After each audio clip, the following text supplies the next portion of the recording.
Good evening, respected dignitaries, professors, and my dear friends. Thank you for joining. Welcome to the panel discussion of Budget 2019, organized by Economics, Politics, and Social Science Group of IIM Kozhikode and the South Indian Chartered Accountant Student Association. Without any ado, let me introduce you to our esteemed panelists. We have with us Dr. Rudrasen Sharma from the Economics area and the Dean of IIM Kozhikode. Dr. Shannu Narayan. Dr. Shannu Narayan from the Humanities and Liberal Arts area. And Dr. Abhilash Nair from the Finance, Accounting and Control area. Our chief guest for the day is Chartered Accountant Venugopal C. Govind. Mr. Govind served as the Senior Managing Partner of Varma Varma, the leading audit firm in South India. He has held positions of Director and President at several firms and organizations. He was the District Governor of Rotary International, South India. He now serves as the Chairman of Bharatiya Vidya Bhavan, Kochi Kendra, and Senior Trustee of Chinmaya Mission Educational and Cultural Trust, Greater Kochi. I request all the panelists to come on stage.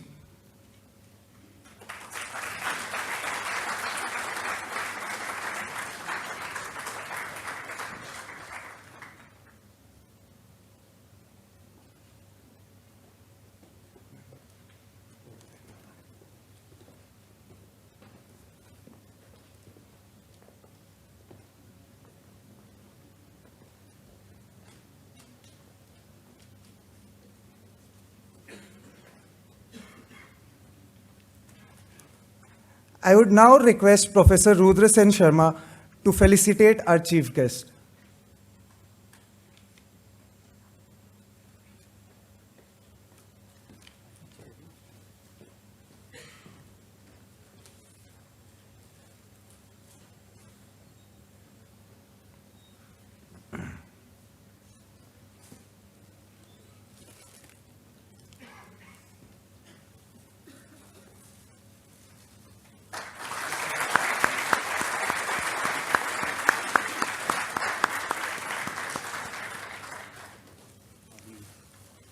I would now like to call upon Professor Shannu Narayan to take over the podium.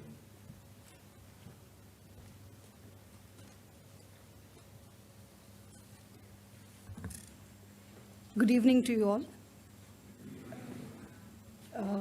Our chief guest, most welcome to IIMK, our Dean Research, Innovation and Internationalization, Professor Rudrasen Sharma, and Faculty of Finance, Professor Abhilash Nair. A most welcome to this program, first and foremost. And we are here to discuss a very interesting topic which has severe implications on our lives, everyday lives. And you must be wondering what a lawyer is doing, right? Now, the lawyers are supposed to be one who actually point out all the bad things which is going to happen. So, let me be very honest. I'll make a balance of both and try to start with a poem so that you understand how bad lawyers could be. So I start with a 15th century English rhyme. I don't know who wrote it because we are still finding who wrote it because it makes more sense in 21st century than in 15th century. So I start. The law locks up the man or woman who steals a goose from off the common, but leaves the greater villain loose, who steals the common from under the goose. The law demands that we atone when we take things we do not own, but leaves the lords and ladies fine, who takes things that are yours and mine. The poor and wretched don't escape if they conspire the law to break. This must be so, but they endure, those who conspire to make the law. The law locks up the man or woman who steals the goose from off the common, and geese will still a common lack till they go and steal it back. This was something which came across, which somebody wrote in 15th century, having relevance in the modern day. Coming back to the budget which was discussed in the parliament by our finance minister, Mrs. Nirmala Sita Raman. Why Indira becomes important here is she was the first woman to present the union budget in India, first women. Now, I'll just highlight the important aspects of it. You have some good points and some bad points in the union budget. It's a mixed bag, let us be very clear. The first one is regarding the focus of the budget. Focus of the budget was more on rural economy plus Make in India project, which was launched. Now, alongside, it is a mixed approach because we are thinking still on how to raise the consumption level of the people. When you look at consumption level, we come to taxes. Taxes are the major source of economy, as Chanakya had rightly pointed out long back in his book, Arthak Shastra. When you look at how taxes has been placed, one of the important things is corporate taxes. The percentage remains the same, but alas, the turnover has been increased to 400 crore per annum, which means most of the domestic companies are going to be within 400 crore in most of the years. So that's something which is a little dicey. The second thing which we should be understanding is how individuals are going to be taxed, people like you and me. No, not people like you and me. We are discussing about the super rich because the union budget has discussed clearly. It does not increase the slab of the middle class people, but on the other hand, it imposes 38 to 42% of the taxes on rich and super rich people, which means that we have to be mindful. There are going to be more people, super rich and elite people, escaping the country in the coming future because they might have to pay a tax of 38 to 42%, right?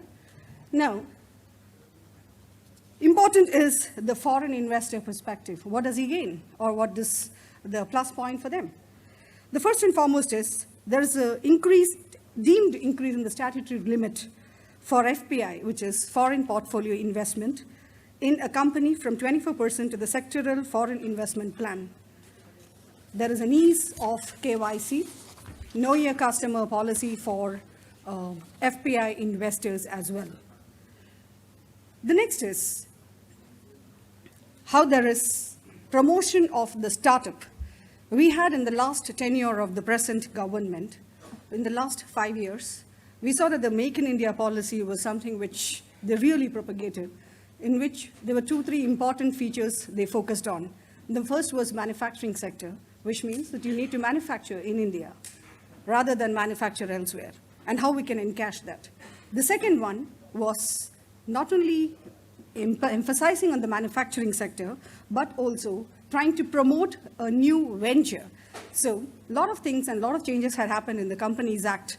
That was before the term, which is 2013, followed by a lot of rules and regulations which was put in place along with the Companies Act to ensure that the startup ventures or one-person companies start off properly and they sustain. But there is the bad company would always be taxed. That's how it went off. Now, according to the startups, for startups, one of the plus points is there's something called angel tax. So angel tax, to resolve the angel tax issue on capital subscription, the budget proposed startups will not be subject to any kind of scrutiny in terms of valuations. Now, along with that, there was another plus point which added that in case if you're extending, you could extend the rollover benefits to startup companies as well. So there is some hope for the startup companies. On an entertaining note, because we all need entertainment in the modern day, there was an announcement of special channel for advertising startup companies as well.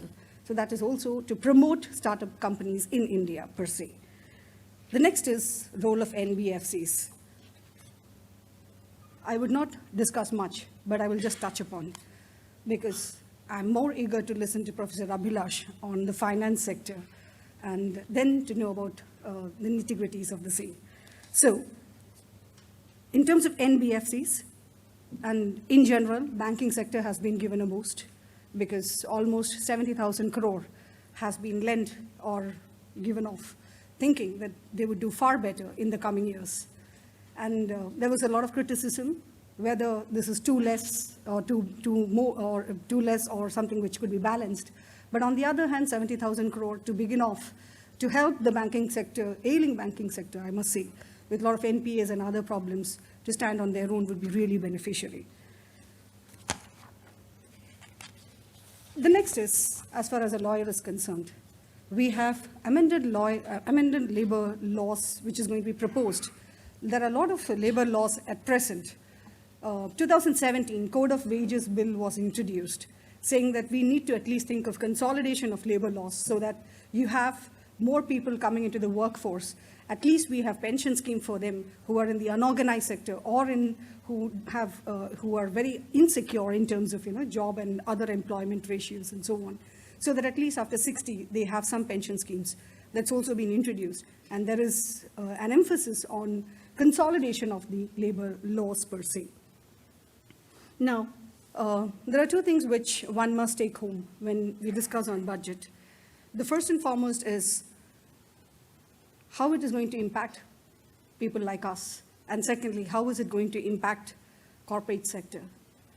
And most primarily, how is it going to impact the economy itself, the growing economy itself? In this line, there are two significant and parallel percentages. One is the GDP at 6.8, and we have 6.1 at unemployment rate. So we have to think, how do we try to overcome these issues, and then then have a foresight in dealing with these issues in length. I'm hopeful. Let's see how our next speakers would be discussing on this issue. And now I call upon Professor Abhilash. Maybe I think I'll hand over to our friend to, okay, can I? Right. So now I would like to request Professor Abhilash Nair to give us more insight into finance angle of the Union Budget 2019-20. Thank you.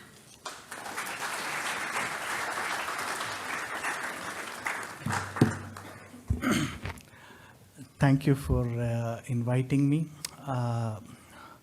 I'm married for almost a decade and a half. So initial years of marriage, I used to talk in paragraphs where my wife was used to sentences. So I used to say not only, but also, however, moreover. And then she taught me that there has to be a therefore. Therefore I am. So what I'm going to speak today is what I feel about the budget, and probably that would have all the biases that I am ingrained with. But that's me, so I have become like that. I'm a quick learner, probably. So I would compare this budget to the current situation of Virat Kohli. Virat Kohli probably doesn't understand he has to play his natural game at number 3, or should he be anchoring the hard hitters and play with the tail? Now, this budget talks about a whole lot of things which actually need a lot of regulatory intervention. So, looking at it positively, yes, regulatory institutions and the union government must function in tandem for the betterment of the economy. But there can be other viewpoints. For example, there are a lot of things that hinges upon RBI. There are a lot of things that hinges upon Housing Finance Corporation. There are a whole lot of things that depends upon SEBI. So, if I have to talk about only the financial part of this budget, I think I would prefer to start with the banking system. So, I'll talk about the banking system, then the shadow banking system, and then the stock markets, and then probably a bit on Brady bonds. And there are more things which we can cover subsequently. So, talking about the reforms in banking, as was briefly mentioned by my colleague, Professor Shannu, I mean, our banking system is passing through a whole lot of cleansing. And if we thought that this is the worst, probably not. For want of better English, I would say there were worster times. For example, The NPAs, in 96 and 97 were about 50.15, 15.7%. And today it is around 10.3% March 2019, which is fine. We are probably cleansing and in the process of cleansing. But that's not the critical point. The critical point is how much of the owned capital of a bank is getting eroded. So basically there is a 2 standard deviation, that's obviously minus 2 standard deviation, the stress test. So 2 standard deviation stress that you put on the capital adequacy ratio, and looking at that, our policymakers did take something called prompt corrective actions on 11 PSBs which have been under severe stress on bad loans. And you can see that, the solvency post PCA, that is the corrective action, has fallen from 70,000 crores, which is about 6.8% of their Tier 1 capital, to 34,500 crores, which is about 3.1% of the Tier 1 capital. I hope you folks understand and realize that we've got a fairly robust banking system, and what we're talking about is the stress on the owned capital. So your and my money are probably not that bad. They're safe. So, but then panic. See, banking is all about trust. So that's why this also is important. So in this light, the 70,000 crore, 34,500 is what is now under stress. The 70,000 crore is a welcome move, and probably it's a move in the right direction and done in the right intent, because it also says that these have to be linked to long-term loans to infrastructure. So I have always maintained that the 2 Narasimham committee reports and the universal banking concept, both of them put together, had created a whole lot of mess on the asset liabilities of Indian banks. So probably with some dedicated funds and some more to follow, some more schemes to follow, this can be sorted out. This means the stress developed by loans to infrastructure sector. Now, having said that, the bigger problem is not the banking sector, it's basically the shadow banking sector, or what is commonly understood by us as the NBFCs. Now, post ILFS, the trust in NBFC papers is terribly less. Overnight you saw a AAA rated paper going into bordering on default. So it was important that this was addressed. And we had a joint committee and a joint action force which addressed it. Unfortunately, I would say that our regulators, which includes RBI, our credit rating agencies, which includes all these rating agencies, our auditors, we all have collectively failed, which is why we have a crisis in the banking sector. Banking, that is not a misspell. So banks have been in the attraction of earning higher returns, investing in NBFC assets, which is essentially refinancing NBFC loans. And about a third of these NBFC loans which are in stress go to the housing sector. About a fourth of these go to the infrastructure sector, and these are bought in or refinanced by our banking sector. So if the NBFC sector has a problem, banking sector definitely has a problem. And instead of addressing these issues, what we have done in this budget is, we've said that, to the extent of 10,000 crores, the government will guarantee your refinancing of good quality. Now, what comes to my mind is, if something is good quality, I don't think it essentially needs a guarantee. And second, if you're actually guaranteeing good quality, probably we are saying post ILFS, AAA going defunct is the norm. That's a terrible signal. So, per se, that 10,000 crore of government guarantee for refinancing NBFC assets, good quality NBFC assets for a time frame of 6 months. I mean, these are all put together, okay. What I find is it is good optics, but how relevant and how successful this will be depends on how much more power RBI as a regulator would get. Probably we have to wait and see. Then we had some issues on the stock markets. Now, this is like, again, Kohli not playing his natural game. He says that, I should allow, Pandya to play his natural game. So, here comes the union budget, and the union budget suddenly decides that we should have a free float. I mean, retail investors should be kept at a minimum of 35%. I mean, that's wisdom, correct. I mean, currently it is 25%. Making it 35% is good. And trust me, I'm a member of the Primary Markets Advisory Committee of SEBI. That's not easy. Unless you tell in how many years you're going to bring it forth. It's good. I mean, in TCS, it's around 70% holding by the promoters. So, you know what, if you say 35%, 5% of TCS, I think all of us, it's good paper, good investment for all of us. But you know what? If this has to be implemented, it's around 3.5 lakh crores of paper that's going to hit the markets.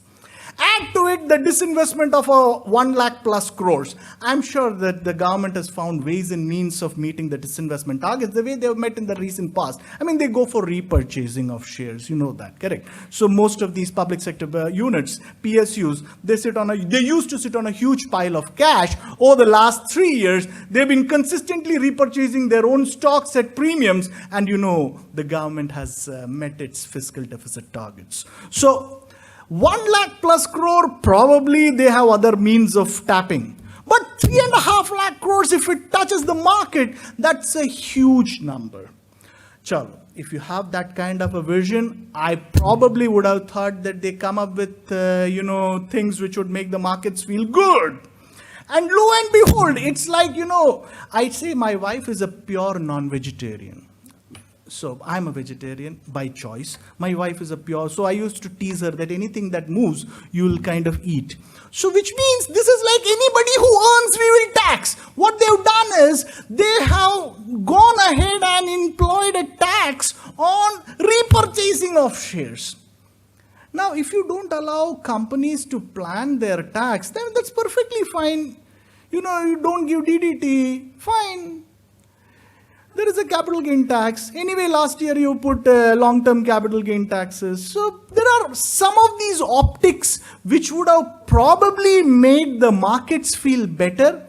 So in the absence of that, with huge number of papers going to hit the market, probably that's not a very good thing. But I'm sure that there is enough wisdom out there in Delhi. They might phase it out over 3 years or 4 years. Either I don't know about it, or probably they have not said that. The last thing which is finance, which I want to stick my neck out, is again, they have said that the government can borrow internationally. While there can be, issues of integration with the international bond markets, I think Brady bonds, as these are popularly called, it's also good because it helps our so-called FIIs and FDIs and FPIs to gauge country risk.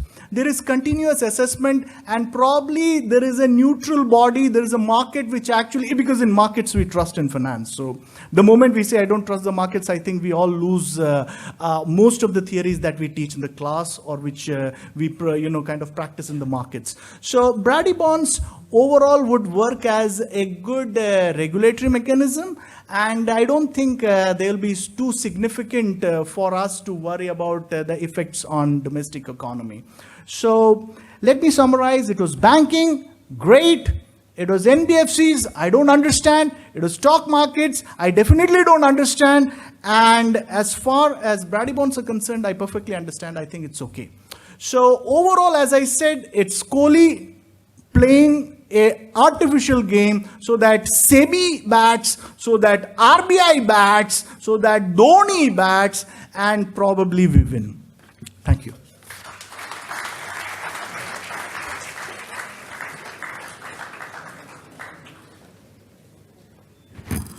Thank you, Professor Abhilash.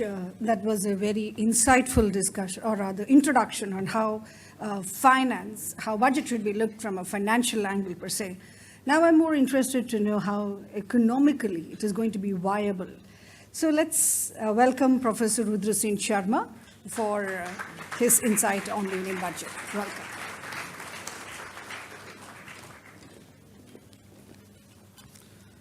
Thank you. Thanks for inviting me, and congratulations to the organizers, both within and outside IIM, for organizing this very important event. As an economist, let me start by laying down the context in which this budget was prepared and presented. We are talked about as the fastest growing major economy in the world. So indeed, if you look at the past 5 years average GDP growth rate, you'll find that 7.5% GDP growth rate, we are indeed the fastest growing economy. But then in the last couple of years, you would have noted that the GDP growth rate has been slowing down. So in 2016-17, we were at 8.2%, and then subsequently we came down to 7.2%, and in last year we clocked 6.8%. So this is the context in which the budget was presented. Of course, to be fair to the finance minister, she did not have much time. She barely had 3 weeks to put the proposals together. And then, she had to present policies which will help to revive growth in the economy. And how did she go about doing that? So to give you a context of how to revive growth, let me refer to the chapter 1 of this year's economic survey. So economic survey, as you know, is the document that is presented the day before the budget. So the economic survey in its first chapter very clearly pointed out that growth has to be investment driven. And they gave out the detailed reasons for why it has to be investment driven. So when I say investment driven, please bear in mind that the investment that I talk about is not the investment which my colleague Professor Abhilash talks about. So what Professor Abhilash talks about is financial investment, which is money put into stocks and bonds. Whereas when I as an economist talk about investment, it's basically in the sense of capex spending by businesses. So this is business investment in fixed capital like purchase of plant, equipment, machinery, land, including households' residential purchases. So that's the investment from a macroeconomic point of view. So the idea is that such investment, such capex spending, whether public investment, government spending in infrastructure or private sector spending on fixed capital, is going to drive growth, is going to create jobs, is going to generate demand, is going to raise productivity of the economy. So we need investments, but where will investments come from? So if you look at public investment, that is government spending money on infrastructure and other capital purposes, government is constrained by whatever is the fiscal space that is available. So whatever is the money available from the budget to be put in, that's what the government can spend. Of course, ideally government would like to spend a lot of money, but it is constrained by the money available to it. Second, if you think about private sector investment, where will companies get money for financing their capex spending? So that depends on the total savings that is available in the economy from the financial markets. So that is the investments in terms of finance, which is through the form of purchase of stocks and bonds and bank deposits, which is channelized into the hands of companies to be able to spend.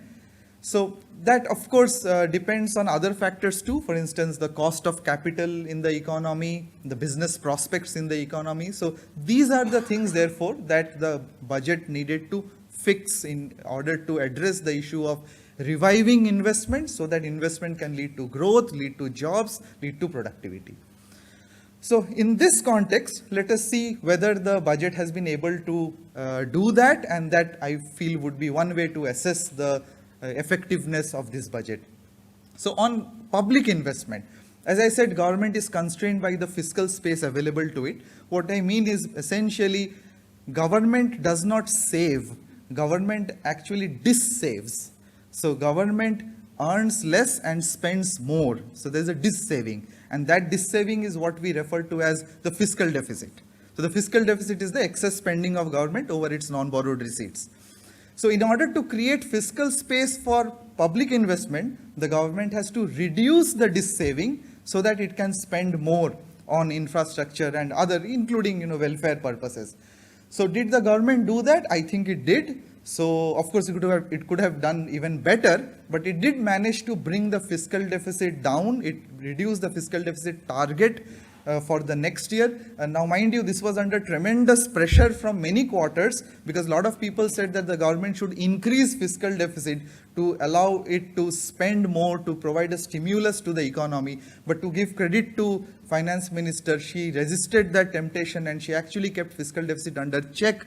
And the target for next year, which is 3.3% of GDP, is actually lower than what was achieved in this year. That was 3.4% of GDP. So government dissaving coming down is a very good idea, because it creates fiscal space for spending. It reduces our public debt. So public debt to GDP ratio is coming down, which means the interest payment component of government spending also is coming down. And the second thing which the government did to create this, flexibility to be able to spend more is actually to what Professor Abhilash already pointed out, seek to go abroad to raise money beyond domestic markets. Let me, touch upon that a little more as an economist than what was already mentioned. So what the government is doing is, so far the government has been borrowing from foreign investors. It's not that government did not borrow from foreign investors, but the borrowing was in rupees. So the government would raise money from domestic bond markets, where there were foreign investors, there were domestic investors, there were banks who were lending in rupee terms to the government, which the government would use to meet its deficit. Now the government is saying, not just the domestic markets, we will go abroad and raise money in forex. So we raise money in terms of dollars. So this has come under some criticism, including from former RBI governors, saying that this is a very risky move. Have we done it before? Yes, we have. We have done it in 1990-91 when we had a balance of payments crisis. We ran out of dollars, so we had to go and borrow dollars from IMF and Bank of England and Bank of Japan. So we did it under stress, and since then we never wanted to do it because it's treated as risky to borrow in dollars. Why is it a risk? Because if you borrow in dollars today and you have to repay it 10 years later, there is a huge forex risk, because if the currency devalues or depreciates in the meantime, then you have to end up paying more, far more than even what the interest payment requires you to. So this risk is there, which is why we have not taken recourse to foreign currency borrowing so far. But I think it's a very bold step by the government to recognize that we are in a far stronger and more comfortable situation in economic terms, in macroeconomic terms, than we ever were before. So if you look at the macros of the economy, GDP growth rate has been 7.5% for the last 5 years average. Current account deficit, which shows our external vulnerability, has been coming down over the years, and it is barely 2% of GDP. Fiscal deficit has been coming down over the years and has come down to, as I said earlier, 3.4% of GDP. If you look at inflation, which used to be double digits in 2012-13, has been coming down over the years, and we have inflation below 4% now. So in terms of macro indicators, we are a very strong economy, and that probably gives the government the confidence that if not now, then when? And how will it help us? It is because you can get very cheap loans when you go abroad. So, for instance, many European countries are facing negative interest rates. Whereas in India, if the government has to borrow from domestic bond market, it has to pay interest rate of 7.5%. Not to say that we will get foreign loans at negative interest rate. Of course, they will add a risk premium for Government of India borrowing. But even then, we can probably borrow at 2 to 3% in overseas markets, which is much, much lower than what the government can borrow at in Indian markets. So it brings down government's interest costs, and more importantly, what it does is it enables domestic savings in India to get channelized towards private investments. So what is happening currently is because government is borrowing a lot from domestic markets, there isn't enough money available to finance private investments, a phenomenon which economists refer to as crowding out. So there's a crowding out happening, government crowding out private investment, but if government moves to foreign borrowing, then the domestic savings will end up in private investments. It will reduce interest rates. So it will reduce interest rates because government is no longer going to borrow, which means a huge borrowing demand gone. With that, interest rates should come down. I think bond markets have already started giving the signal. It should give space for RBI to cut interest rates. Overall, it will lead to lower cost of capital for our domestic companies to raise money and invest more. So in that sense, I thought this is a very bold move. Is it risky? There are always risks in everything we do. So my only hope is that the government will be prudent in raising money from overseas markets. Of course, it cannot raise the entire required public sector borrowing requirement from foreign markets. So one hopes there will be some cap. For instance, for companies, there's a cap on the external commercial borrowings, which is the money which companies can borrow from foreign markets. There's a cap of 6.5% of GDP, which RBI imposes on the total ECB amount. So if the government imposes some cap like a 5% or 8% of GDP on how much it will borrow from abroad, then it could be a risk, a calculated risk worth taking. Of course, one can also define some macro indicators which will determine whether to borrow from foreign markets or not. But I think it's an option we should not shun. We should try this option out. You see, the total borrowing requirement of Government of India is like $100 billion. So even if it borrows $5 billion from foreign markets, I think if not now, as I said, when shall we do it? So that is for me the boldest step in this budget. From private investments point of view, moving to the private sector spending, there are many good things that might happen. So some of these things which the government is doing has positive externalities for the private sector. So for instance, I said government moving abroad means lower interest rates, which helps private investments. Secondly, if the government is going to spend 100 lakh crore on infrastructure over the next 5 years, which is a promise in the budget, then that also has crowding in benefits for the private sector to be able to spend more, because remember, private investments also depends on the business prospects of the economy, which improves with spending on infrastructure. And the public and the private sector investments also improves if there is availability of savings to finance the private investments. And there are many things which the budget has to improve savings in the economy. In fact, savings have been going down. So savings rate in India has gone down from 35% of GDP to less than 30% of GDP over the past few years. So I think there's an attempt to increase savings rate in the economy. Some of the things which Professor Abhilash pointed out, for example, this public shareholding limit increase from 25% to 35%. Now, although I agree with him that in the short run there are challenges, there are concerns, but I think in the long run it's not a bad idea, because it will help the market to develop more. It will also help India to get included in some of these international indices under which more investments will come. If we raise our public shareholding limits, then it helps us access more funds from abroad. FDI liberalization in insurance, in aviation, in media, these will also help savings through the financial flows that come. NRIs have been allowed to invest through the foreign portfolio investment route. That will help financial savings. There's a promise that bond markets will be deepened. That will help financial savings. And this will all get channelized into private investments. So I'm hoping that the capex cycle will recover thanks to many other things like the tax cut for companies up to 400 crore turnover, then the boost to affordable housing, which should also help to revive investments and create jobs. Remember, housing is a job creating sector. And the public sector bank recapitalization, which Abhilash spoke about, 70,000 crores to recapitalize public sector banks, hopefully should get lending going. So this is my macro assessment of the budget, positive for savings and investments and therefore growth. Let me not go into sectoral issues. I'll come to that later if there's an opportunity. But very quickly, just one aspect, which is the social sector. I think there has been attention given to much neglected health and education budgets.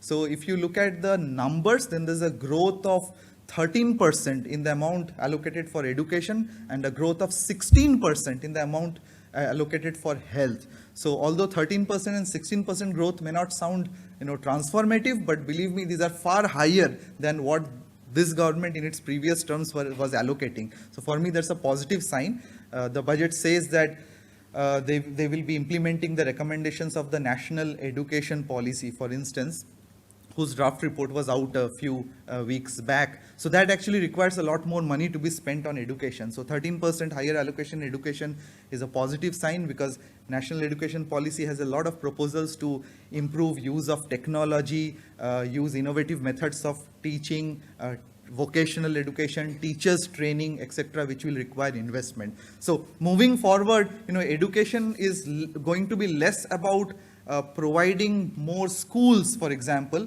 but rather making the schools more efficient and effective. So that's the approach which requires money to be spent in a different way, which this budget has allowed. So I'm happy with social sector, health, education, also pensions. So 3 crore small traders and shopkeepers to be covered under pension schemes. So these are all in the right direction to make our growth more sustainable for the future. So in conclusion, I rate the budget highly for fiscal prudence, for being able to control the fiscal deficit. But how is the revenue being raised? So, by taxing anything that moves, as Abhilash pointed out. So that could be a worry, because obviously the government needs money, so it's trying to be desperate and try and tax whatever it can. But, instead of taxing things like share buybacks or taxing income beyond 2 crores and 5 crores, I would have thought that there are other ways in which the government could raise revenues, which have not been talked about in India so far. So I'll just flag 2. So I think one is inheritance tax. I personally feel the time has come where India can experiment with a small inheritance tax, given the huge inequality which is not just present, but the inequality, the gap between rich and poor is sharpening.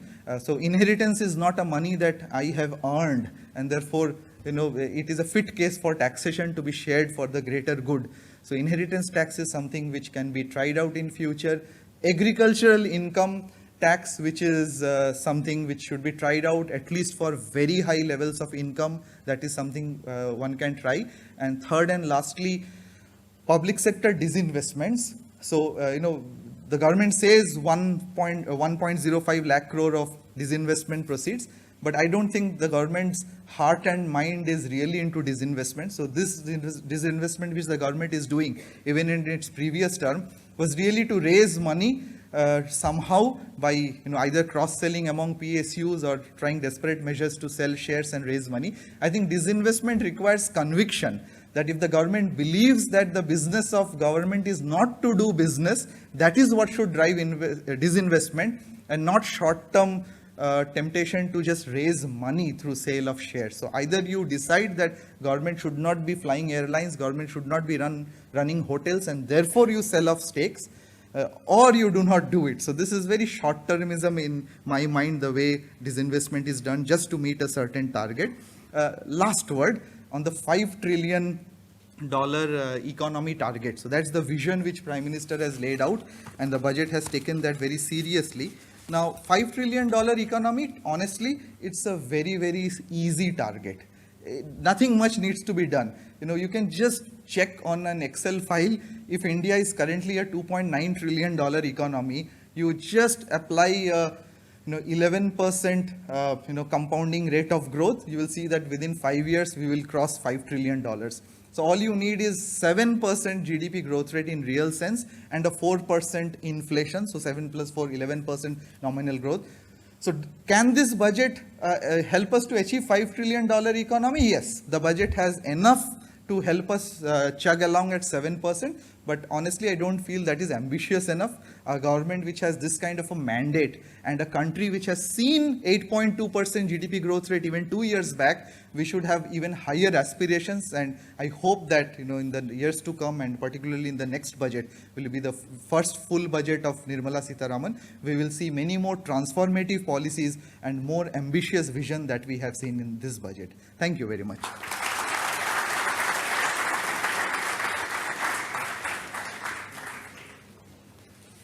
So I guarantee that we have a hope.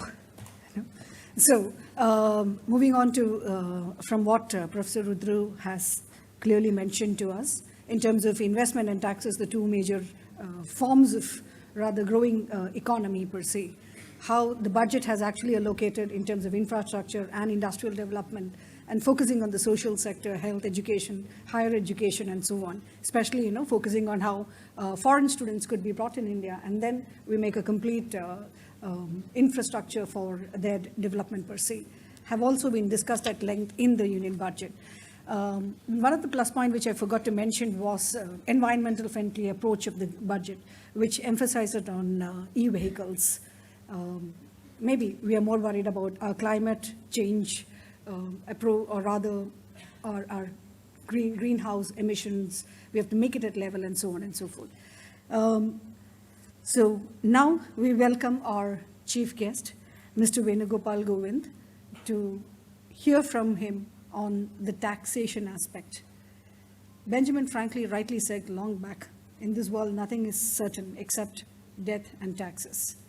Let's see, the government has focused much on taxes in the present union budget, and let's see and listen on how the budget focuses on taxation. Mr. Venugopal, thank you.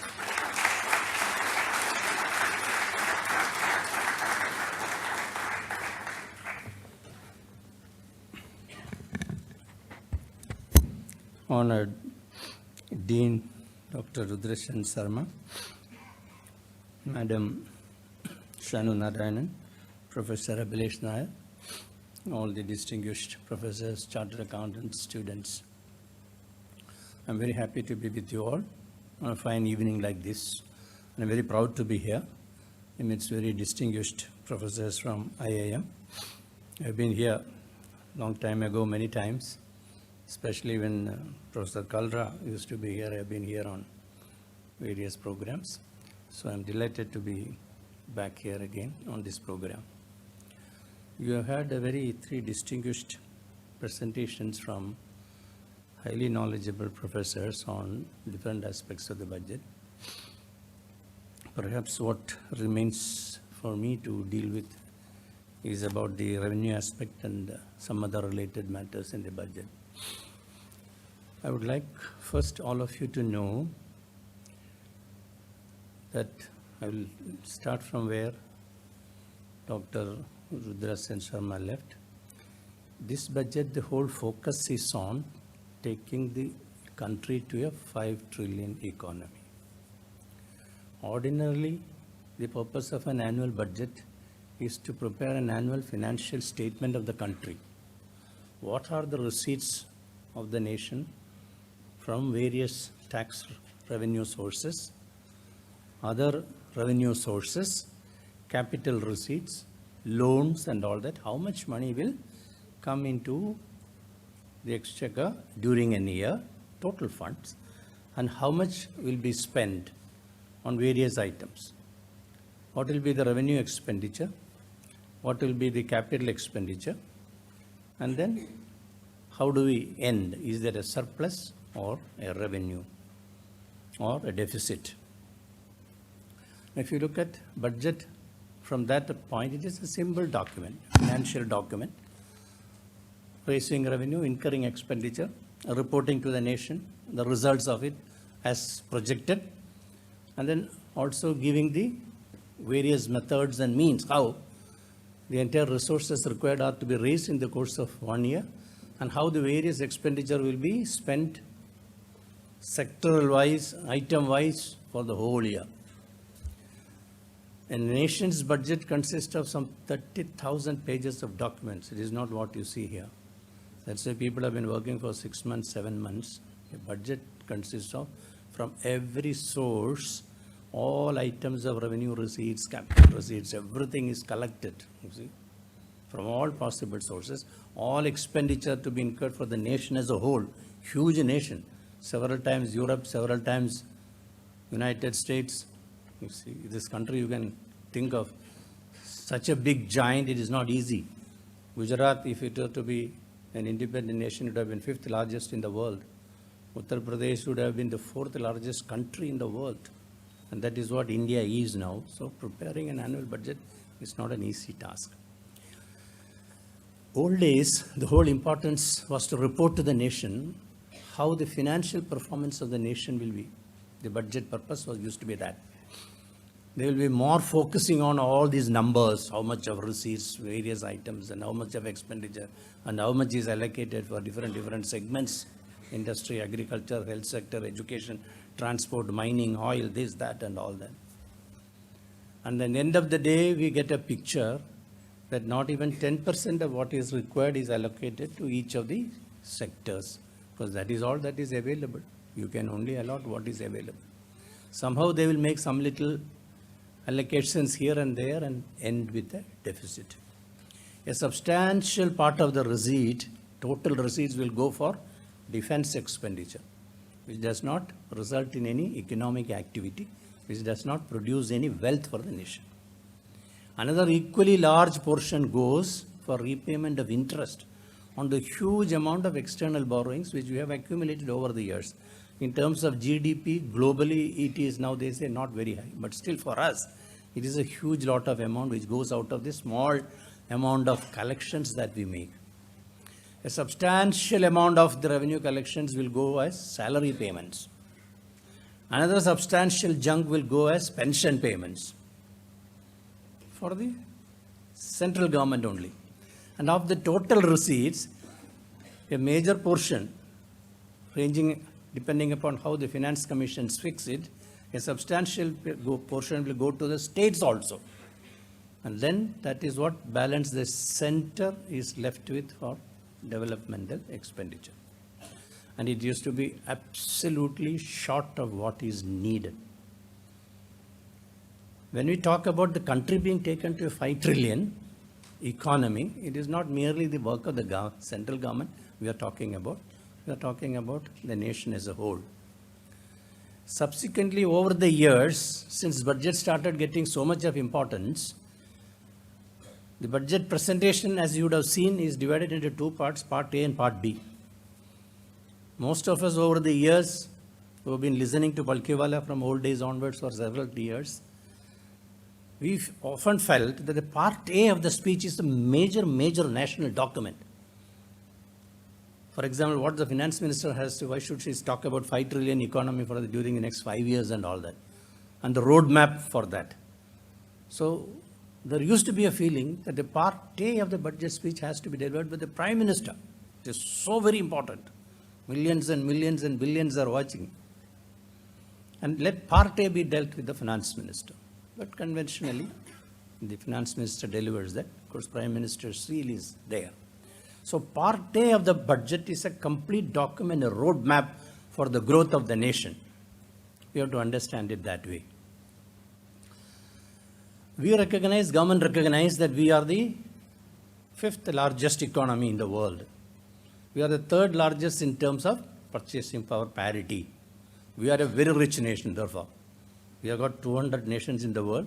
We are somewhere in the 5th or the 3rd, you see, in terms of our ability to generate resources and our ability to spend also.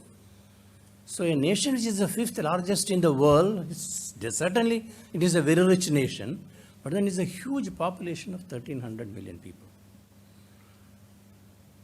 And the fact of the matter is that out of these 1,300 million people, only 2% or 3% constitute the super rich and the rich. Another 20, 25, 30%, 22% or so are all middle level. Rest of it are below acceptable human standard. They say $2 a day or $1.7 a day or $5 a day. 600, 700, 800 million people in the so-called 5th largest economy in the world are living in abject need of basic necessities of life. So over the last few years, it has been recognized, how do we bring up these people? We cannot allow these people to go on, multiplying over the years. So the fiscal instrument has a responsibility, a duty to take the nation out of poverty, hunger, penury, misery, want, suffering. That has to be the object of the budget. There is no other way. But desire is there, we have not been progressing. To that extent, growth has to be there. We have not been able to grow. But in the last few years, it has been found that the nation can grow. As Dr. Sharma correctly said, the nation can grow. You grow at a rate of 11% or 12% annually with an inflation rate of 4.5 or even 5, you still have a net rate of growth, GDP growth of 7 to 8%. It will take you somewhere. Therefore, what is required for the nation has to be, well defined. And then you have got to put the roadmap for the growth and then link the needs of the nation with the resource mobilization. Now let us keep that way. We have got to move to a 5 trillion economy. As Dr. Sharma correctly said, we are now around 2.7, 2.8 trillion economy, dollar. Do you know how much is $1 trillion? $1 trillion is close to 70 lakhs crores. So if you want to be a $5 trillion economy, means you have to reach a level of 350 lakhs crores of rupees should be the total size of the economy. We are going to grow to that level. But we are now on 2.7. 5 years ago, we were hovering around 2%, 1.8 to 1.9, 2 trillion. And in the last 5 years, we have come almost close to adding $1 trillion. 0.8, 0.9, 1, whatever it is, $1 trillion we have added. Now in the next 5 years, from $2.7 trillion, we have to go to $5 trillion, means as against 1 trillion or less than 1 trillion we added in the last 5 years, we need to add $2.3 trillion in the next 5 years. But the threshold is high, so therefore, as Dr. correctly said, if you work on 11%, 12% growth, it may be possible for you to achieve that. But then, India is not the central government alone. Central government budget is not India's budget. India is center and the states. If you take the state government budgets and the central government budget together, the total volume is huge, undoubtedly huge. And the good part of the picture is that many states have been growing substantially well in the last 5-6 years.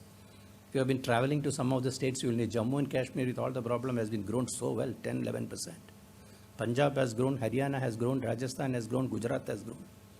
Maharashtra has grown, Bihar has grown, Odisha has grown, Northeast has grown, Tamil Nadu has grown, Karnataka has grown, Telangana has grown, even Kerala is growing.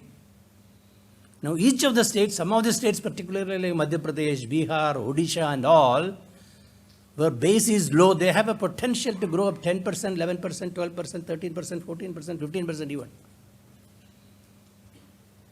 And each of the states can also invite huge foreign investments.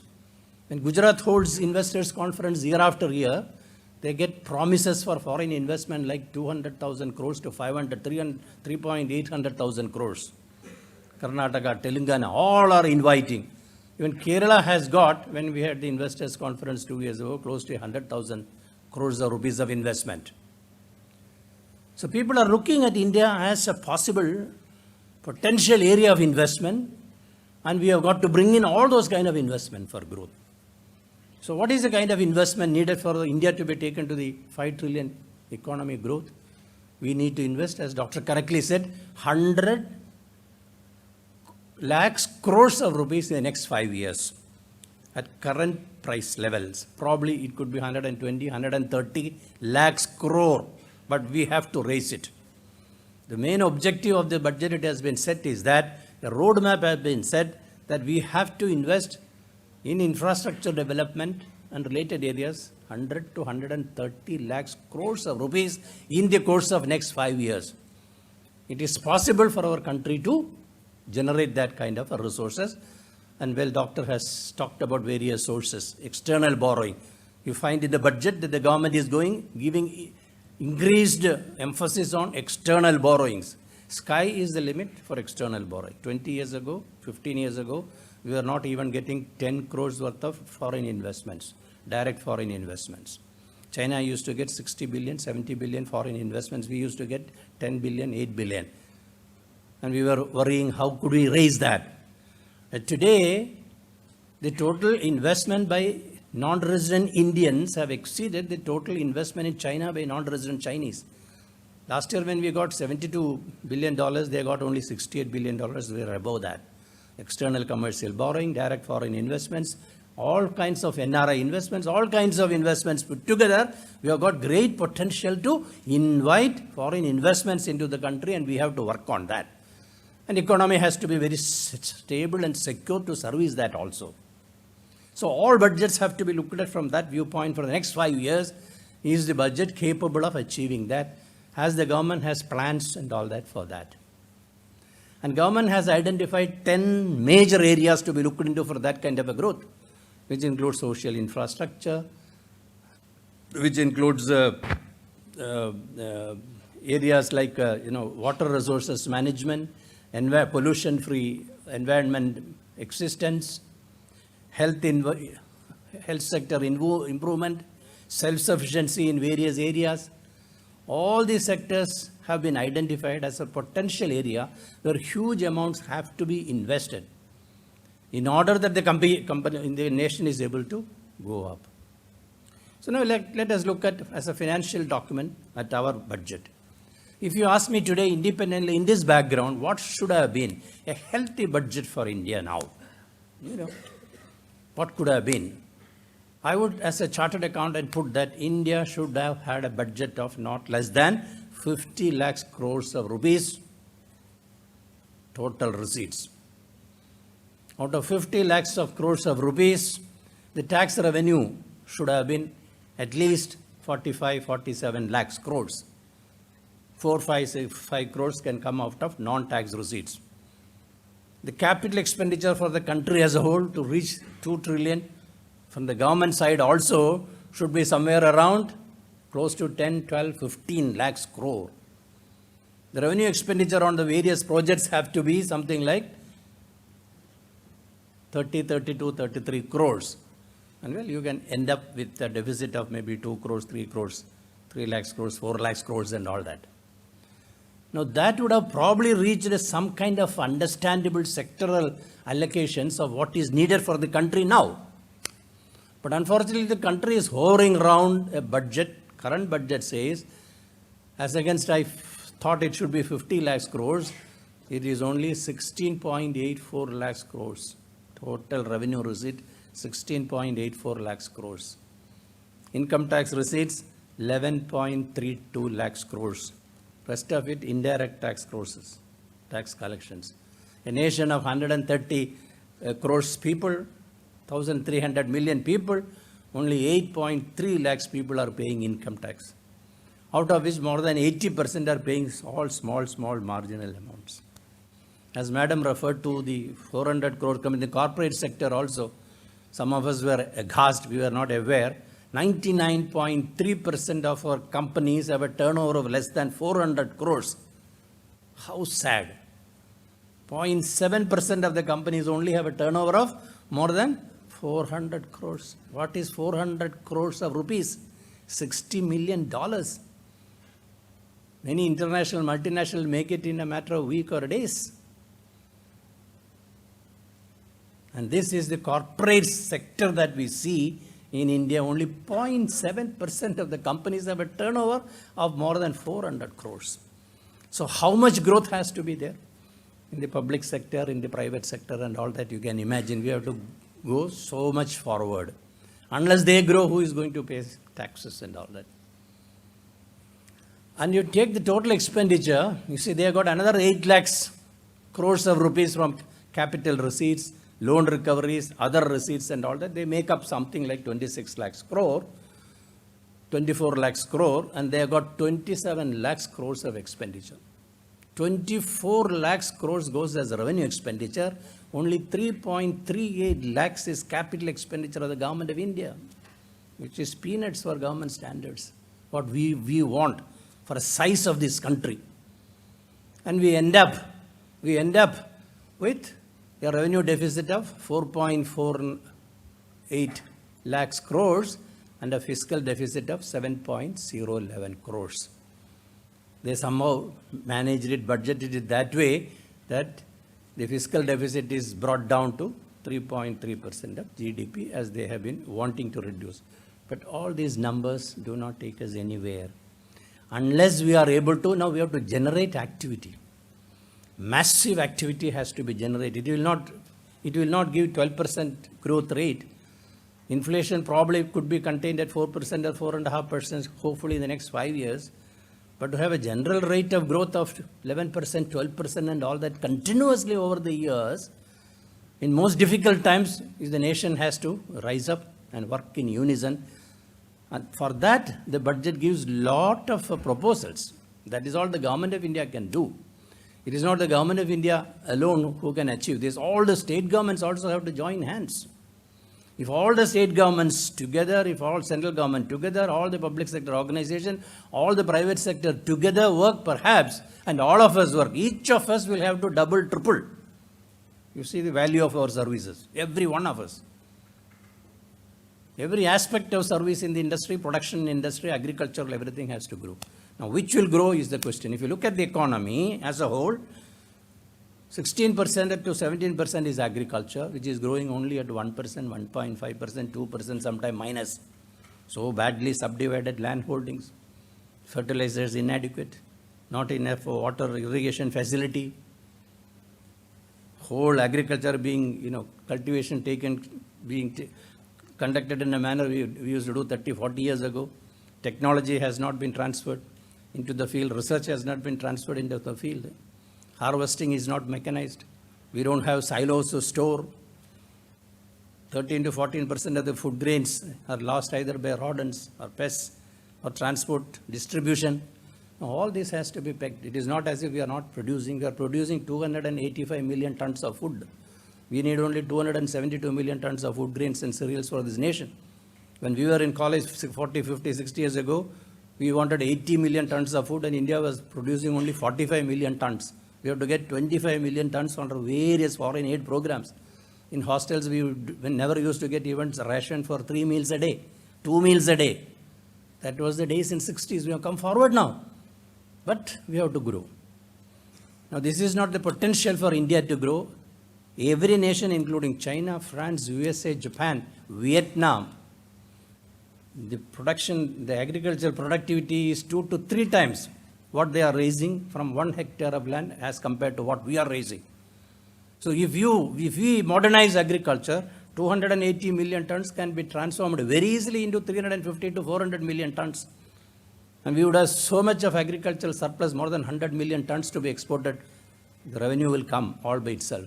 So agriculture, as Dr. Sen correctly said, is a great source, but it is a political issue. We are not able to touch that. It is not generating. Its contribution is practically nil to the economy. 70% people are dependent on that. 27% of the GDP is contributed by the industry sector. Industry is also not growing at the desired level. It is growing at 3%, 4%, 5%. In one quarter, it is 5%. Next quarter, it may be 3%. The third quarter, it may be 2%. Vagaries. Most of the large industries are in the public sector, which are not running efficiently. India does not have a credible private sector. There are 3 or 4 private sector houses in India. You can name them: Tatas, Ambanis, Birlas, Adanis, or whatever it is. After that, drop. After that, what is the private sector? How do we privatize? Where is the private sector to take over public sector industries in India now? There is no credible, acceptable private sector in India which could take up such large companies as you see in the public sector: ONGC, NTPC, Coal India, Oil India, State Bank of India, Indian Oil, BPCL, HPCL, giant corporations. How can we hand over to which? How do we privatize? Privatization is impossible. Public sector industries are not doing well, private sector industries are not efficient. So the whole focus has to be on the small and medium sector, which is 99.3% of the economy. So the increasingly focus is now being shifted to developing MSME sector also, so that they will contribute and they will come up, and then we will build on. We will build a new generation of private sector in the country, and we will also refine public sector and turn them into public-private partnership. Only then industrial segments start, or industry has to contribute not less than 7 to 8% if we have to maintain this level of growth, which industry is not showing any sign of achieving at all. And the third segment, which is perhaps doing well, is the service sector, which is contributing somewhere between 52 to 55%, which includes IT, which includes financial service sector, insurance, banking, all this. And this used to be growing at 11%, 12%, 13% sometime. It is also now getting stagnated around 7%, 8%, 9%. So it is in the hands of all of us to see that the service sector grows. We get back to much speedier growth in service sector. And the contribution of service sector has to be brought up.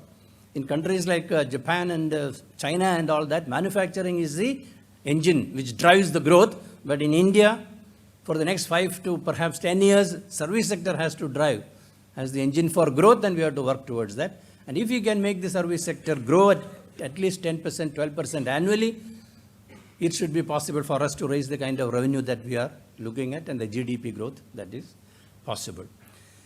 Now, having said that, and having understood the constraints of the budget, and having defined the roles of what the center and the states can do, states, again, let me tell you, again, states have to do a lot. Today, we are all looking more at the state budget when it comes than the central budget. Because agriculture is a state subject, industry is a state subject, irrigation is a state subject substantially, road is a joint sector, education is a state subject. It is the state who have to perform and take care of the people. So state governments have to be very efficient. States have, delegated those functions to corporations, panchayat and all that. Huge amount of our resources are distributed to these local bodies also. And we find that most of the local bodies at the end of the year, they either do not allow the funds to be lapsed or misuse the funds. Whether they are corporations or panchayats or what, 60 to 65% of the funds given to the local authorities are not being used productively for the projects. The state government level also, there is a lot of leakages and all that. So all these have to be pegged if you want to jump and progress to a level of reaching a 5 trillion economy, but it is still possible. Now, having said that, Madam has referred to the several taxation proposals. Government has very limited, means how they can tinker with the taxation. Every section, CII, for example, Assocham, FICCI, they have all given huge 40, 50, some of us were party to that, recommendations to the government, reduce taxes, bring down this, bring down that, take away distribution tax, don't introduce inheritance tax, don't do this, give more incentives to export.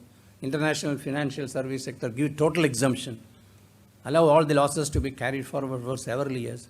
In the year when an industry incurs losses, you pay back some tax to them because they have paid you tax when they are running well. So when they are losing, you give back tax.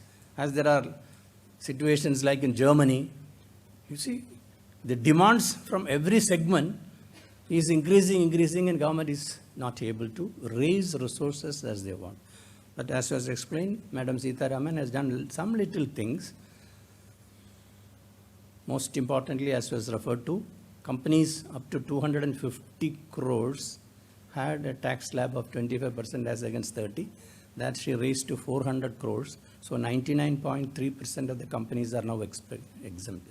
We honestly believe it was not necessary. She need not have done that.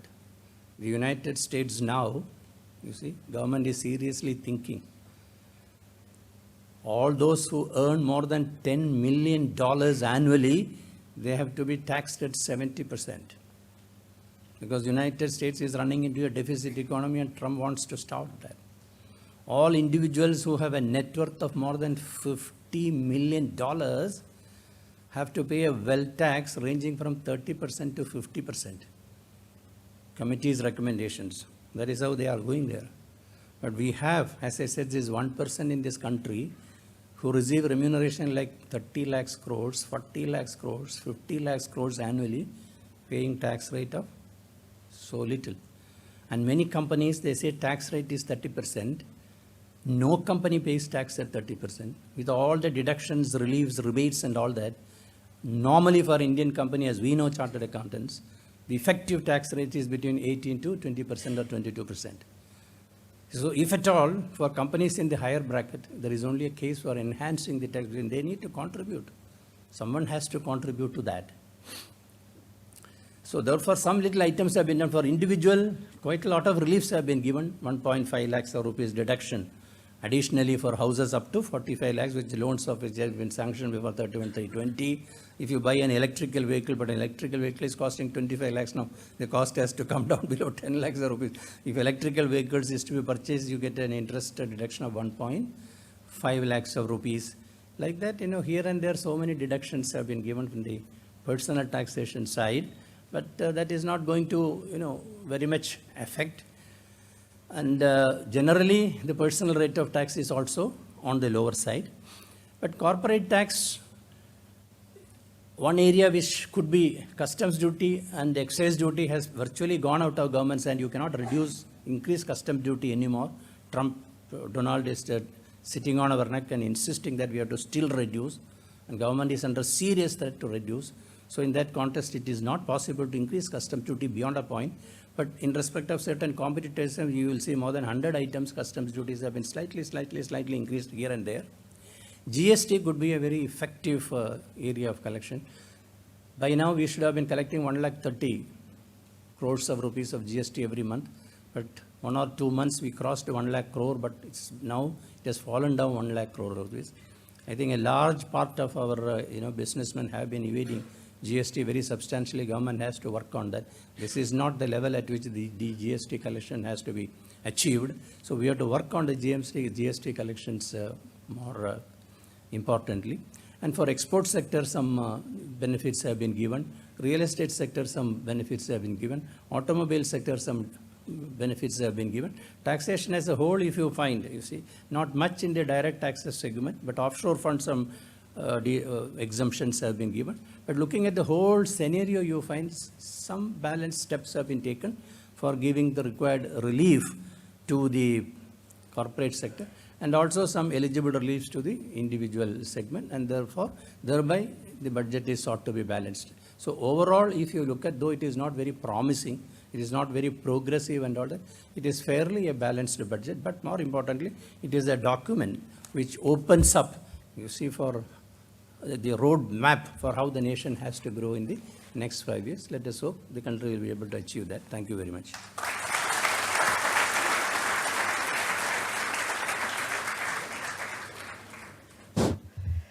Thank you, Mr. Venugopal, for his insightful comments on the union budget. We would ask, because of the paucity of time, we go into the question and answer session. And if anybody has questions specific to Professor Abhilash, it could be made quick because he has another assignment. He has to move quickly. Any questions specifically to Professor Abhilash? Yes, I think you can give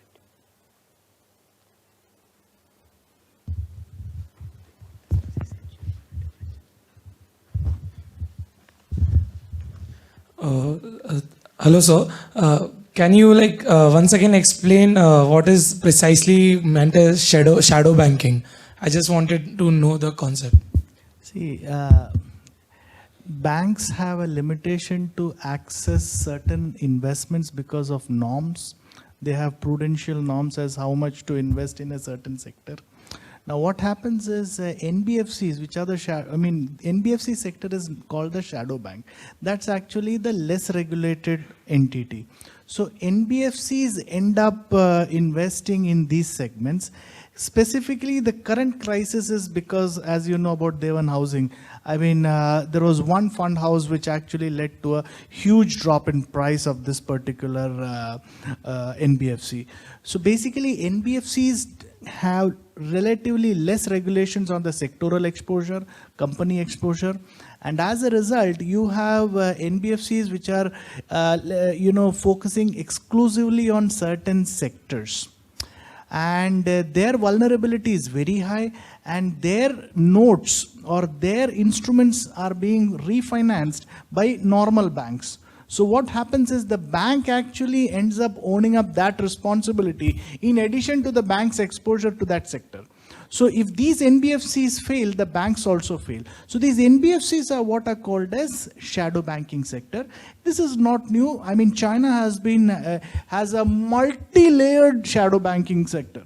So we are not that bad or that grave, but then shadow banking sector, in the absence of proper regulation as well as good credit rating agencies, can create a whole lot of problems to the normal banking sector.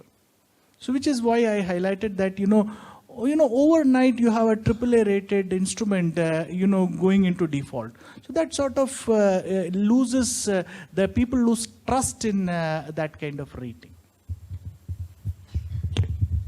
Any other question for Professor Abhilash? Okay, so please give him a huge applause for contributing a valuable time plus his insights into the Union budget. Thank you very much, sir. So now we open the floor for question answers to other panelists. And yes.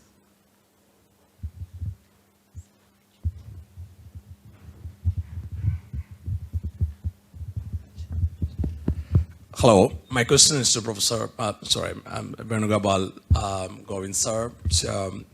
You mentioned that the service sector drives Indian economy or India's growth. So for example, my question is, 11 years ago, I've been living outside India for the last 11 years, I'm in the US these days, and I found that the service sector has contributed substantially to India's economy. But there is a kind of substantial change that has taken place in India, which is in the form of wage rate. 10 years ago, the wage rate difference between the US and India used to be 6 or 7 times. But these days, every Indian who has a decent job get 1/3 of American salary in services sector. And the wage rate difference is diminishing in terms of like 5 years down the line, 5 years in future, 5 years later, probably the wage rate will be just half of the US wage rate in India. So, and when it is closely approaching the US wage rate, maybe 10 or 15 years later, probably the service sector will witness kind of recessionary trend in India. So, and India, if India doesn't have manufacturing sector, India doesn't have a strong manufacturing sector, probably India's growth rate would not sustain in long run. Maybe it might survive for 5 or 10 years because of the services sector. And services sector, because China has weak services sector. So what would happen to Indian economy in case if services sector stop growing? I think if wage rate is increasing, like even professor's salary in India, when I left India, I was an IIM indoor faculty member. So salary was 10 times different. And now it is just maybe 50% of American salary is earned by an IIM faculty member.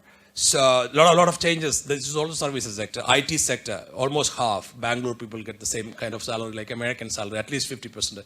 So it's growing up very fast rate. Like wage rate in America is growing at 2 or 3%, but here it is growing at 10%. So what do you think about the future of India versus services sector versus manufacturing sector?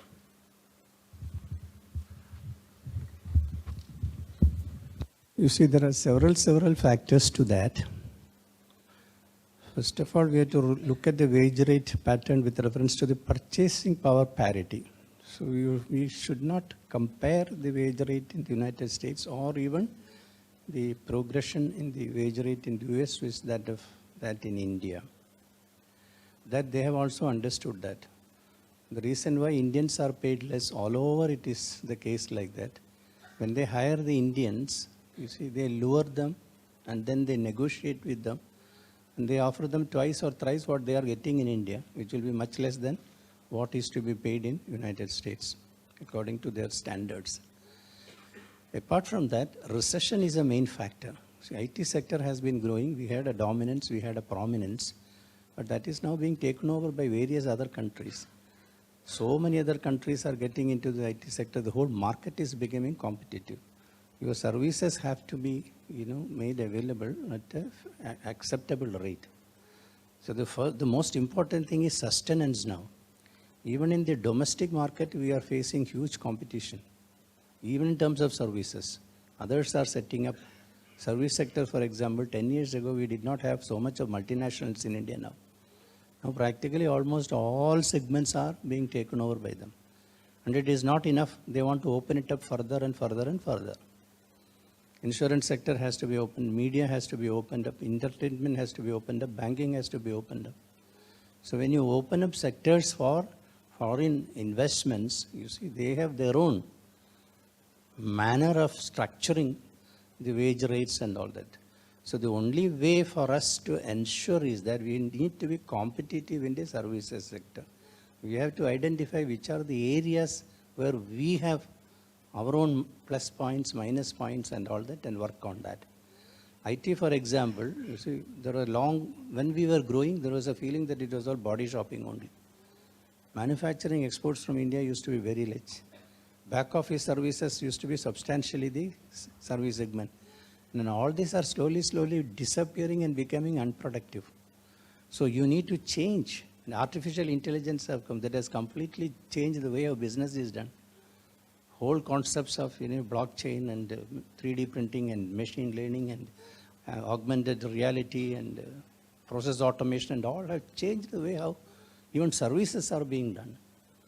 So therefore, I think we need to adjust to all these realities, and then still we have potential. Indians are competent enough. Young Indians are very competent. The kind of people that we see before us, you see, they are going to be the leaders of the world tomorrow. And we have to give them that kind of an education to make them competent enough to rise up to the world situations. One of the major policies in this is that, you see, make education, higher education particularly, very highly competitive. No more of rote learning here. It has to be based on experiential learning, based on learning outcome. Professors and colleges have to work on pedagogical leadership qualities. Whole concept of education has to be changed, and then you make them very highly competent young fellows who can stand up to anything and generate revenue. So I believe in a country like India, we don't have to be unduly bothered. We are capable of adjusting to changes. You see, no doubt about that. Ups and downs will be there. Some sector will go down and some sector. For example, banking, you see. We are much better than the Chinese banking sector or many parts of the country, no doubt about that. But we had a lot of problems because in the second part of the UPA regime, as Ujit Patel correctly brought out, we are auditors for several nationalist banks, we know that there has been complete laxity on the part of the regulator. Professor Abhilash Nair referred to the failure of the auditors. 10 years ago, 15 years ago, auditors were independent. Auditors could decide what should be the provision made in the accounts, write off or provide a bad loan, and what are the 8 review milestones or check marks by which a bad loan has to be identified. We used to call it health code of a bad loan. Now, 10 or 12 years ago, Reserve Bank interfered and they said, they have taken away that independence from us. They said they have brought in classification norms, how a bad loan is to be classified, what are the norms. And they have also brought in provisioning norms, how bad loan has to be provisioned. And we have to follow exactly the norms prescribed by the Reserve Bank. And that is what we have all been doing. And when we do that, there will be discrepancies between what is to be done in reality and what is to be done if you blindly follow their circulars. But the blame ultimately has to come to the auditors because we signed on the balance sheet. So the banking sector went through difficult problems. Otherwise, banking sector could have grown very much now. It has been very badly managed. We are in the dumps now. We have to build up. Every sector, insurance, banking, IT, all that, we have got huge prospects. Consultancy services. You see, the whole consultancy market is now controlled by the big 4 firms. International firms are controlling 90% of the consulting work in India. Now, all this will have to change, and let us hope as we strengthen ourselves and grow. But unless the service sector grows, There is no, for the next 10 years or long term, maybe 10, 15 years after manufacturing sector, we have to build a new structure for manufacture. And agriculture also, we'll have to rebuild, reshape the whole thing. Produce manufacturers, companies and all that, cooperative farming, corporate farming, making agriculture into a business, throw away all the farmers. The farmer who commits suicide has no business to be a farmer. He cannot be a farmer, he cannot grow it, he doesn't have the economics. So he has to quit out of economics, sell, transfer the land to the government or some other corporate body, take its shares and get his dividend from the company. This agriculture will have to be managed most efficiently. Only then the agricultural scenario will change. So each of the segment will have to be looked at as to how growth is possible. But I think there is some kind of a homework process. Next 5 years, government has the 5 years, so we are hoping that next 5 years we will see tremendous amount of changes with the leadership of this new government. Thank you. Any other questions? Yes. The questions could be very brief, and because of the paucity of time, we may take only maybe 2 questions. Is it fine? Okay.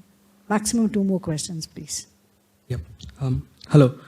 So it's a 2-part question. It's come from Rudrasen sir's. So what is the ambitious figure if 5 trillion is not an ambitious figure for the GDP in 2024? What could be the ambitious figure? And the second part is, we've seen a lot of tax cuts during this budget. So what is the plan of recovering that lost revenue? Yeah, I don't have a number to offer as an alternative to 5 trillion. But as per my calculations, if we grow at, let's say, 9 or 10% GDP growth rate, which may sound very high, but I think we have the potential to do that with the right kind of policies, then we might be able to reach 7 trillion or so. But let me tell you why I say 5 trillion is not enough. 5 trillion is just the size of the economy. Now just divide it by the population and look at how the average person is able to enjoy as a share of this total pie, what is the size that the ordinary citizen gets. So per capita income. So our per capita income is less than $2,000 per person. Whereas if you compare with some of the other emerging economies like China, Brazil, Mexico, they are already at $8,000 per capita income. So, if we target 5 trillion, by the time we reach there, in per capita income terms, we will be, 20% of what China or Brazil or Mexico will be, by then. So, we need to be more ambitious than that. And secondly, yeah, tax cuts, how will the losses be made up from? Now remember that cutting taxes does not necessarily mean a sacrifice of revenues. So there's something called a Laffer curve in economics. So Laffer curve basically is because a person called Laffer wrote it on a piece of tissue during a meeting, and it's got referred to as Laffer curve ever since then. So Laffer curve basically says that if you cut taxes, revenues can actually grow as you have more compliance at lower rates. So of course that cannot go on indefinitely, but there's an optimal level. So every government tries to target that sweet spot where by cutting taxes you can have more revenues.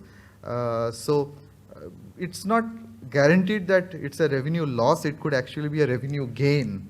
According to me, by cutting taxes we can have more. If there are losses, there are other ways. As I said, disinvestment is one. Other types of taxes could be options to make up for the losses, if any.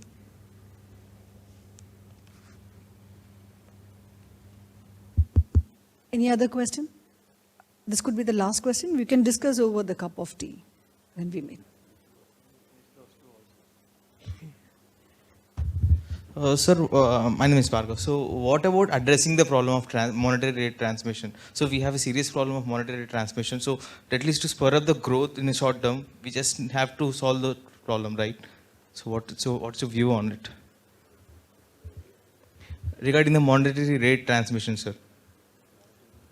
Okay, I'll give a quick answer maybe. So yeah, transmission is not happening to the desired extent, but I think it's improving. So the RBI governor actually showed that, based on the last few rate cuts, the extent to which the banks have passed that on is actually better than what it used to be a few months earlier. But there are many other reasons why the transmission is not happening. So, for instance, our banking sector is not competitive enough. So it's just a couple of banks like SBI and ICICI who determine what the interests are going to be. So probably we need more competition. There are these small savings rate which are administered by the government, which makes it difficult for banks to pass on rate cut benefits. So the government has to show more flexibility there. Then high non-performing assets, which has led to risk perceptions which are keeping interest rates high. That also slowly is improving with IBC helping banks clean up their balance sheets. So I think on transmission we are improving, we are getting there. Banking sector has to go a long way. I think it is being cleaned up. It is not what it is now, what it used to be 3-4 years ago. Raghuram Rajan has done a very, substantially good job. So I think when there is an awareness now, last year alone, for example, 4 lakhs crores of rupees of bad debts have been recovered. And the current year it is proposed to recover 7 lakhs crores of bad loans. Last year 1 lakh crores of bad loans have been provided altogether. So the whole banking sector is now working very inefficiently. So, if more of attention is given to them and if efficiency is brought up, their profitability will go up, then all these issues can be easily solved.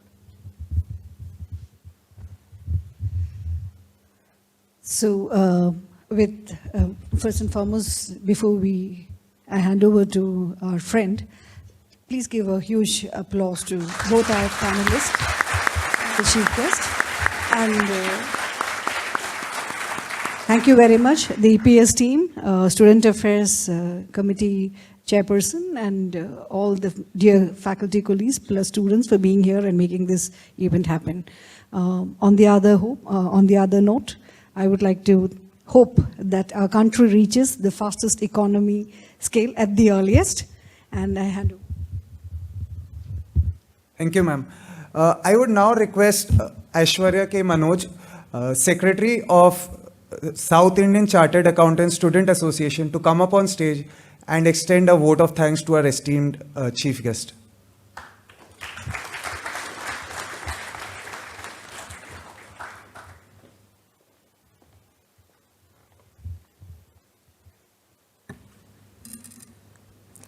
Respected dignitaries, professors, chartered accountants, and my fellow friends, a very warm good evening. I deem it a great honor and privilege to propose a vote of thanks on behalf of CICASA Kozhikode and Kozhikode branch of ICAI. We surely are privileged enough to participate in the panel discussion of Union Budget, which carried way too many specialities, including that it was presented by the first full-time women finance minister of our country. I take this opportunity to thank CA Venugopal C. Govind sir for taking our request sincerely and for making this collaboration happen. Thank you so much, sir. My fellow friends and I am surely blessed to get an insight into the expertise and efficiency of the professors of IIM Kozhikode. Thank you so much, Dr. Rudrasen Sharma, Dr. Abhilash Nair, and Dr. Shannu Narayan. We are extremely grateful for having been associated with the Economics, Politics and Social Science group of IIM Kozhikode. I especially thank Mr. Ashwin Agarwal for helping us with all the procedures.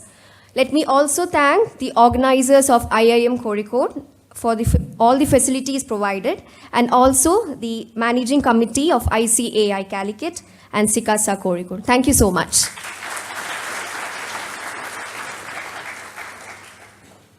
Thank you. Finally, I would like to thank all the panelists as well as the dignitaries who have come and shared time with us as well. We have with us Chartered Accountant Sarla, who's the chairperson of Calicut branch of ICAI with us, and Chartered Accountant Mujib Rahman, who's the chairman of CICASA. Can we please have a round of applause for them?